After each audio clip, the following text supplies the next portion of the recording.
আমার নবী তাহাজ্জুদের যায় নামাজে যখন দাঁড়াতেন, এত লম্বা সময় দাঁড়িয়ে দাঁড়িয়ে তিনি কিয়াম করতেন, কেরাত পড়তেন। দাঁড়িয়ে থাকতে থাকতে থাকতে থাকতে আমার নবীর বরকতপূর্ণ, আমার নবীর মোবারক পা দুটো এইরকম ফুলে যেত। আমার নবীর পাগুলো ফুলে যেত দাঁড়িয়ে থাকতে থাকতে। বিষ্ণু ইসা ইসলামের পা ফুলে যেত। আম্মা জান আয়েশা এটা খেয়াল করতেন। খেয়াল করে বলতেন, ইয়া রাসূলুল্লাহ কদ গাফারাল্লাহু লাকা মা তাকদ্দামা মিন যামবিকা ওয়া মা তাআখার। ও নবী, নিজের দেহের উপর কেন এত কষ্ট দেন? কেন রাত জেগে এরকম তাহাজ্জুদের জায়নামাজে দাঁড়িয়ে থাকতে থাকতে পা দুটো আপনার ফুলে যায়? কেন কষ্ট করেন? আল্লাহ কি বলে নাই, ও নবী আপনার আগের গুনাহ মাফ, পরের গুনাহ মাফ? আসলে বিশ্বনবীর কোনো গুনাহই নাই।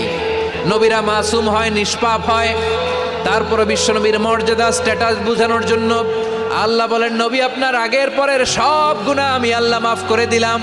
আম্মা জান আয়েশা বলে, না নবী, আগের গুনাহ মাফ, পরের গুনাহ মাফ, আপনি মাসুম, নিষ্পাপ, তারপরেও তাহাজ্জুদের জায়নামাজে কেন এত কষ্ট করেন? বিশ্বনবী জবাবে বলেন, আফালা উহিব্বু আন আকুনা আবেদান শাকুরা। ও আয়েশা, আমি কি শুকরগুজার বান্দা হব না?